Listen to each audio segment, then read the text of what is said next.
o livro Elke, Mulher Maravilha, que é um perfil, uma biografia da grande Elke Maravilha, uma figura icônica da TV e da vida cultural brasileira. Boa tarde, Chico. Seja bem-vindo. Boa tarde, James. Tudo bem? Estou muito feliz de estar aqui. A gente também. Fale um pouquinho do seu livro, assim, do seu interesse por Elke. Elke é uma figura realmente marcante, dispensa apresentações. Ela é um ícone mesmo do mundo da comunicação no Brasil. Eu quero que você fale como é que chegou até você essa figura e como é que isso despertou até a construção do livro. Cara, é uma história engraçada porque é uma tarefa bem antiga. Eu comecei a fazer esse livro quando eu ainda estava na faculdade, já faz 15 anos, porque eu decidi que eu ia fazer uma biografia da Elke como curso de trabalho de conclusão de curso. E liguei para a Elke, moleque de tudo, com 19 anos. Ela me atendeu e não só me atendeu, como ela começou a me dar entrevistas. A gente fez uma série de entrevistas ali em 2006 e 2007 que acabaram nunca sendo usadas. Porque, por um motivo ou outro, eu mudei de trabalho de conclusão de curso e essas entrevistas ficaram na gaveta até agora, até quando eu complementei elas com a viagem pelo Brasil inteiro, onde eu entrevistei centenas de pessoas que conviveram com a Elke e isso redundou nesse livro, Mulher Maravilha, que chega agora às livrarias. É o que é uma, assim, é uma figura da TV, ao mesmo tempo é um pouco difícil de classificar, de catalogar, assim, como você descreveria a Elke Maravilha? Ela era o que? Atriz, ela era cantora, ela era apresentadora, o que é que Ela, ela era?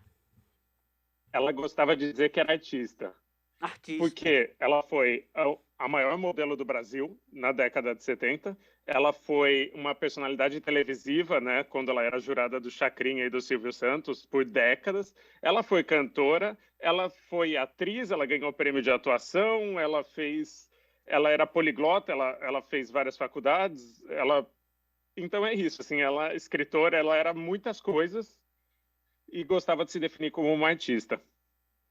Ela inclusive nasceu na Alemanha, não é isso? É, porque ela sempre disse a vida inteira que ela tinha nascido em Leningrado durante a Segunda Guerra, porque o pai dela estava preso lá. E eu descobri nessa investigação que, na verdade, a Elke contava uma história um pouquinho alternativa ali, que ela tinha nascido no sul da Alemanha durante a Segunda Guerra. A mãe dela era alemã, a Liselotte, e que os pais dela fugiram para o Brasil depois do fim da Segunda Guerra, depois da derrocada do partido nazista, né, e do Hitler. Foi daí que eles vieram para o Brasil.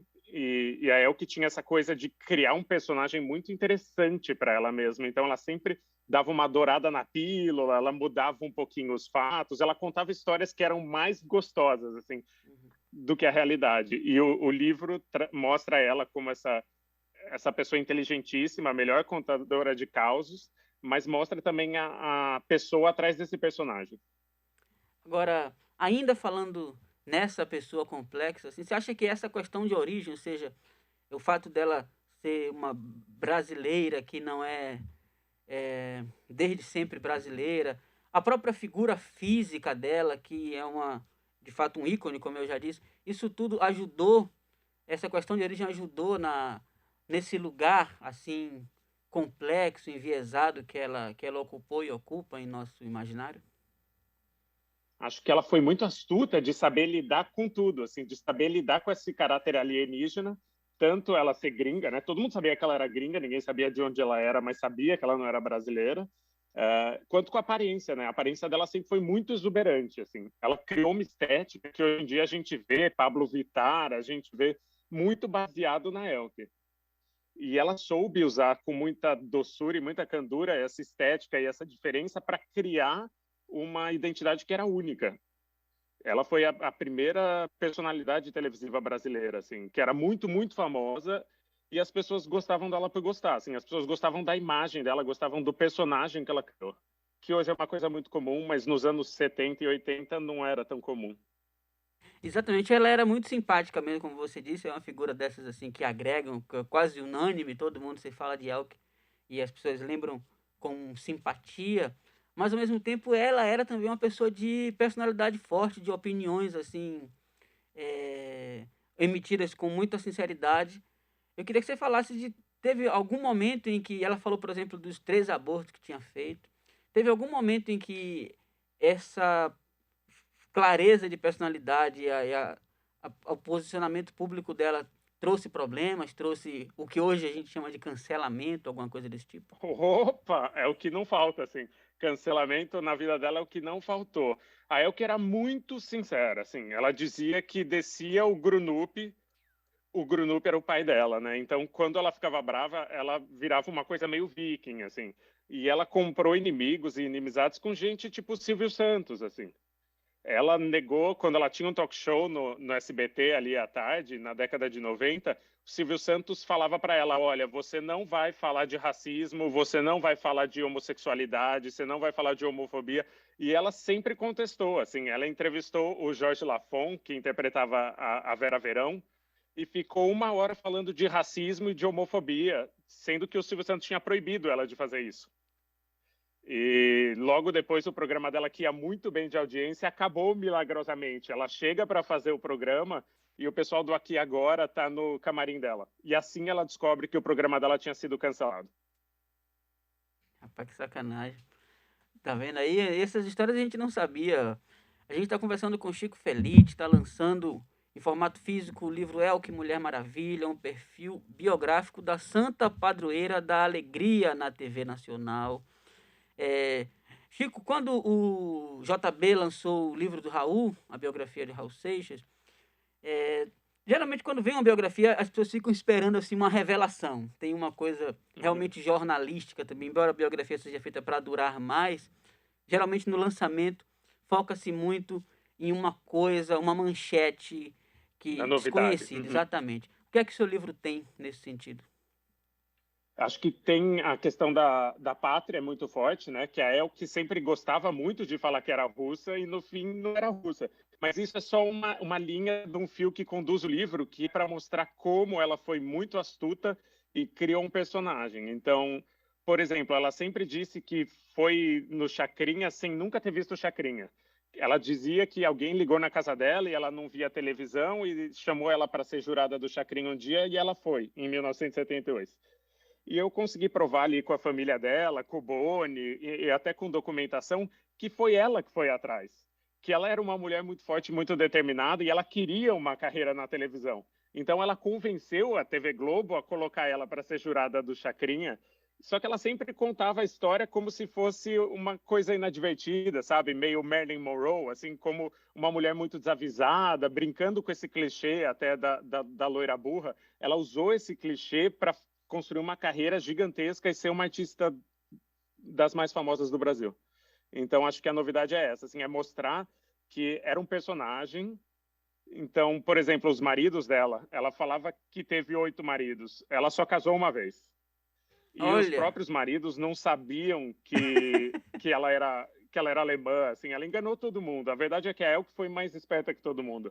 uhum. É essa a novidade do livro. Legal, um tipo Bob Dylan brasileira. Que maravilha. Exatamente. É, você falou aí dessa relação com o SBT e tudo isso, e das multifacetas dela. Ela começou como o quê? A artista Elke Maravilha começou atuando em que frente? Como atriz, como o quê? Modelo. Ela começou em 1969, depois de começar várias faculdades e aprender 8 línguas e voltar da Europa. Ela vai morar no Rio de Janeiro, estudar grego clássico e daí, de repente, um dia olham para ela na rua e falam: ah, você tem que fazer foto. Ela já tinha sido Miss até então, em Belo Horizonte, quando ela tinha 15, 16 anos, mas carreira profissional mesmo foi modelo dos grandes estilistas cariocas. O Guilherme Guimarães, depois a Zu Angel, de quem ela foi muito amiga. Daí, de modelo, ela passou para TV. Da TV, ela passou para cinema. Inclusive aqui em Salvador foi que ela fez essa passagem. E daí, depois, ela passou para música, por fim. Olha só. Quando lançou o filme. Quando lançou, não, no filme Pan Cinema Permanente, de Carlos Nader, que é um retrato do Ali Salomão, tem um trecho em que o Ali é filmado dormindo. E o Ali ficou muito revoltado por ter sido filmado dormindo, porque ali ele estava desarmado, ele não era o personagem o Ali Salomão. Diz que ele ficou indignado, como é que me filmou dormindo e tal, ele não podia representar aquela figura histriônica, figura pública com que ele ficou consagrado. Eu imagino que você está falando que Elke Maravilha é uma personagem construída por ela mesma, com essas facetas todas, e eu imagino que nas conversas que você teve com ela, em algum momento você teve vislumbres ou encontrou a pessoa por trás da personagem, assim, a pessoa desarmada, a Elke doméstica, Sem digamos. peruca, porque ela nunca saía sem peruca. O indício da humanidade era quando ela estava sem peruca. Ela não deixava as pessoas verem o cabelo natural dela, Aham, que era uma demonstração de fragilidade. olha só. É isso, eu queria que você Então falasse um eu vi. pouquinho desse contato pessoal que você teve com ela Claro. e o que é que isso te trouxe da presença dela por trás dela mesma. Foi muito comovente, porque ali em 2006, 2007, que foi o período que a gente conviveu bastante, ela já estava num declínio muito grande. Então ela estava muito mal de grana, muito mal mesmo. Assim, era a ponto de ela pedir para a gente pagar a bebida dela, que ela sempre bebia birita, independente do horário. Assim, podia ser 7, 8 horas da manhã, ela ia tomar um Campari com cerveja, ela ia tomar algum aperitivo italiano. E nesse período ela já estava bem macambuza, ela estava bem desiludida com a vida, ela estava, então ela se abria muito, assim, ela falava muito de decepção, ela falava muito, ela tinha uma decepção muito grande com o universo político, muito grande, assim, porque ela nunca foi uma criatura política, assim, ela acreditava numa política mais da natureza do que uma política institucional, assim. E ela também estava muito triste com a comunidade LGBTQ, porque por muito tempo ela foi a madrinha e ela apoiou e ela falou sobre, ela alimentou esteticamente, e daí veio uma geração de ativistas que falavam diferente dela e que pensavam um pouco diferente da Elke e acabaram virando as costas para ela, acusando ela de homofobia, e ela estava bem triste, assim. Então foi um momento muito humano, porque ela estava muito fragilizada, que era esse final dela que é bastante triste, assim. O fim da vida dela é comovente, porque ela terminou com pouco trabalho, com pouco reconhecimento. Ainda que ela tivesse o amor de um país inteiro, ela morreu numa condição bem adversa, bem adversa, sem conseguir pagar a conta. Agora, falando na relação com as pessoas do meio da televisão especificamente, quem eram os amigos de Elke? Eu me acostumei a ver Elke Maravilha como jurada do Show de Calouros, do Silvio Santos. E ali a gente tinha outras figuras tantas, Wagner Montes, Pedro de Lara e tal, e cria sempre uma imagem de que todo mundo ali é amigo. E às vezes a pessoa é mais próxima até de outras, com quem não contracena. Sim. Queria que você falasse um pouquinho assim, quem eram os amigos de Elke no mundo da TV? Por mais que a TV seja uma ilusão, e na maior parte das vezes não seja exatamente o que pareça, a Elke era muito próxima de muita gente. Então ela era muito amiga do Pedro de Lara, por mais que eles tivessem aquele embate cênico ali, dele ser todo moralista e ela ser libertária, e ele ser o cara caretão e ela ser a malucona. Ela era muito próxima do Leão Lobo. Eles não gostavam do Silvio Santos nem um pouco, a Elke especificamente, assim, era um dos poucos desavenças dela. Ela era próxima da Zezé Mota, muito próxima. Elas se conheceram aqui em Salvador em 1975, filmando um filme que chamava Força de Xangô, perdão, e elas moraram no Hotel Pelourinho juntas por 3 meses e ficaram muito amigas e ficaram o resto da vida muito amigas, morando no Leme, sendo vizinhas, e se viam, se visitavam. Mas a Elke, por mais que fosse muito amada, ela tinha meia dúzia de amigos próximos, assim, o Ciro Barcelos, do Desi Croquettes. Ela era muito amada, mas ao mesmo tempo um pouco fechada, assim, dava grandes festas e tal, mas acho que ela confiava em meia dúzia de pessoas para ser amigos de verdade, e nem todo mundo era do show business. Que maravilha essa história dela ter morado aqui ainda que por 3 meses no Hotel Pelourinho, eu não sabia. E tem uma peculiaridade porque nesse lugar, lá nos anos 40 nos anos 30 morou o escritor Jorge Amado. Jorge Amado. Essa história é muito boa, olha aí, é o que Eu amo essa maravilha. história. Zezé Mota e Jorge Amado no mesmo prédio. A gente está conversando E com hoje a Zezé Mota mora no apartamento que era da Clarice Lispector, Tá vendo? no Todo mundo se Leme. É uma encontra. loucura. Que maravilha, Chico. O seu livro saiu em versão audiolivro com Fernanda Sim. Stefanski. Queria que você fale um pouquinho dessa coisa dos formatos, que hoje lançar um livro, assim como lançar um álbum, não é a mesma coisa que já foi um tempo atrás. Quero que você fale que se você pensa nessas multilinguagens quando está fazendo a obra. Penso muito porque eu venho de um universo que é podcast, né? Eu sempre escrevi livro e podcast, e as duas coisas me satisfazem muito.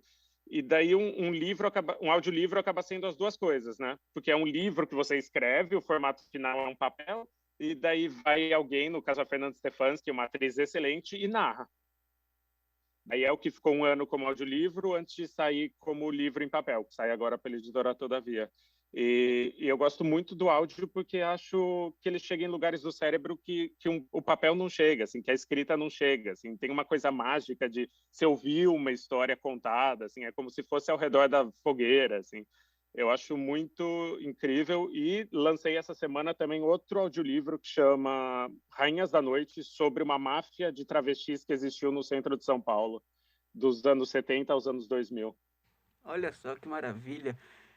Que eu te digo uma coisa, você falou do visual de Elke, que, por exemplo, influenciou ou que pode ser visto um pouco no Pablo Vittar, mas onde você vê o legado dela, assim? Tem seguidoras ou seguidores da Elke Maravilha no mundo da comunicação das artes no Brasil?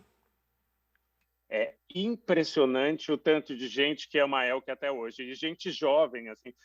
Eu conheci estilista, tem umas estilistas muito proeminentes agora em São Paulo que fizeram um desfile em homenagem a ela, e tem gente do design, Alexandre Hertzkovich, por exemplo, o maior estilista que o Brasil tem atualmente, bebe muito da Elke. As pessoas amam muito a Elke. Assim, é comovente ver o quanto ela influenciou uma geração de crianças como eu, que viam ela na televisão e achavam aquilo uma coisa inacreditável, parecia que tinha saído do sonho, assim. E hoje em dia essas crianças, como ela chamava todo mundo de criança, né, era o vocativo predileto dela, somos adultos que ainda tem muita influência dela, influência estética, influência discursiva dessa narrativa dela, de sempre tentar achar coisas positivas e optar pela alegria, né? Ela foi uma pessoa que optou pelo signo da alegria. E a gente está aí pelo mundo, assim, no Brasil inteiro. E onde é que se encontra o seu livro, Chico? Quem quiser comprar o livro, já está em pré-venda aí. Quem quiser fazer essa aquisição, o que é que faz? Se vocês quiserem comprar no site da editora Todavia até dia 6, que é terça-feira que vem, a entrega é feita de um exemplar autografado. A partir do dia 6 de outubro vai estar em todas as livrarias do Brasil, porque acho que é um livro para o povo. Assim. A Elke era uma pessoa do povo, então eu amaria se a história dela chegasse ao povo. Assim. Ela chegou em muita gente, então a minha esperança é de que esse livro chegue em muita gente que ama ela muito. Que maravilha, a gente está vendo aí a capa, ó, quem está acompanhando pelo YouTube, tá vendo aí a capa linda, Fotona. glamour total, que maravilha, muito bonita, digna realmente da grandeza e da exuberância que foi e que é eternamente essa Mulher Maravilha, é o que... Chico, muito obrigado por essa conversa, sucesso Eu aí que com o seu agradeço, livro adorei. e com os outros trabalhos. Muito obrigado.